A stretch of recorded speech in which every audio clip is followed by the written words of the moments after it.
I met Gerhard Richter when I was a student. I think I was 17 or 18 years old. It was in 1985. Richter had an exhibition at the Kunsthalle in Bern, and I went to the opening. This was followed up by a studio visit a few weeks later in Cologne, and so that was exactly 29 years ago, and the conversation has never stopped ever since. So it felt, particularly after this retrospective in Paris and London and also in Berlin, that it was important to also show paintings which maybe were not in the retrospective. When I stood in front of the one painting from the Annunciation after Titian series, which was exhibited in the retrospective, and they only had 1 out of 5, and it somehow felt I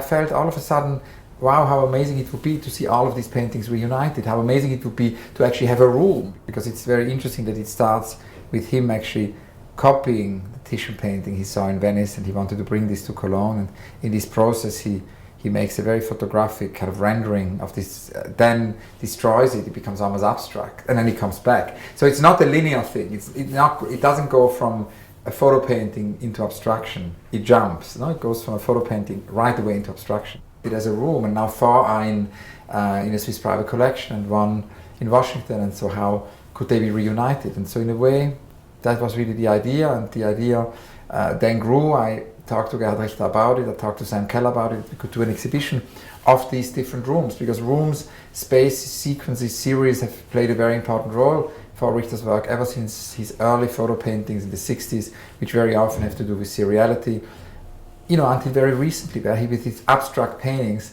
he very often would create a whole cycle of abstract paintings in one go.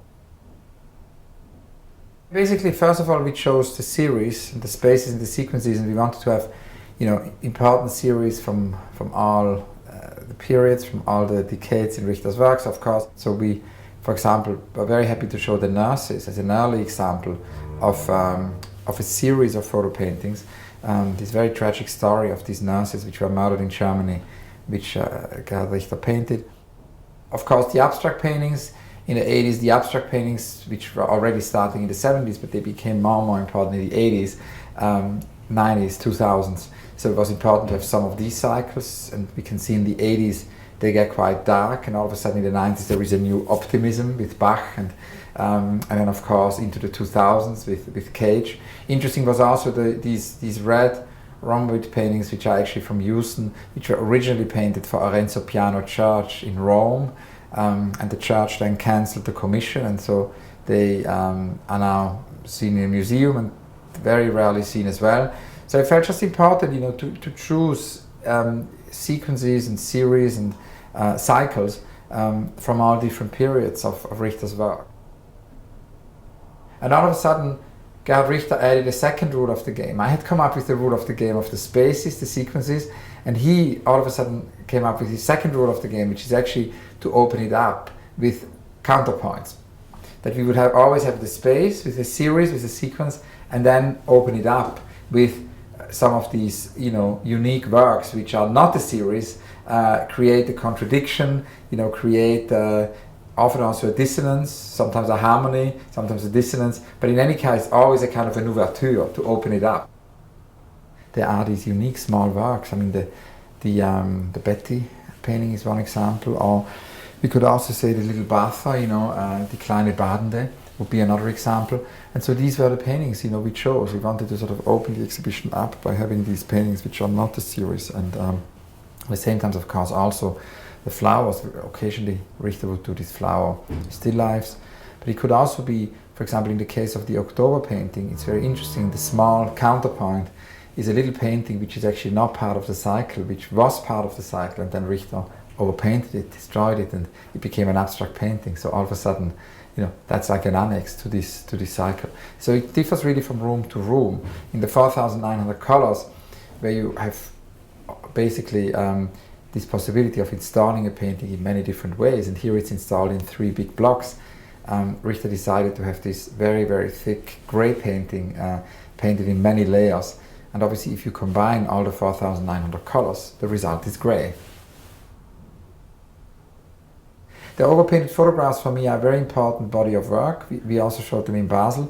they're very important because in a way it's where the abstract paintings and the photo paintings come together, and very often the photograph looks like painted, and the, on the color traces he applies on the photos looks like photographic. There's this strange inversion happening, and it's something which happens more or less by accident, because he always had photographs in his studios in a similar way like Degas, for example. I mean, early on when photography was invented, painters of course started to use it, and then it's the same thing for Bacon a little bit later, because Bacon would always have photographs in the studio, and then as he would paint, color traces would somehow appear on his photographs. And at a certain moment, Gerhard Richter started to include these photographs, these overpainted photographs, or these photographs with color traces into the atlas.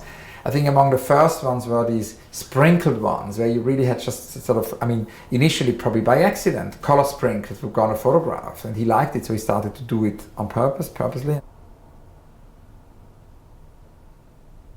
I think one of the things we can also say in terms of architecture is that very often the mirrors play an important role. And so here, for example, at Beyeler, he installed a mirror at the very entrance of the exhibition. He concludes the exhibition with a small mirror, so obviously the viewer becomes part of the show. And I think there are these mirroring surfaces, and then there are these, not mirroring, sort of grey surfaces. But all these glass works, including the sculptures, have a very strong, architectural presence, and of course make the viewer an important part, of the show.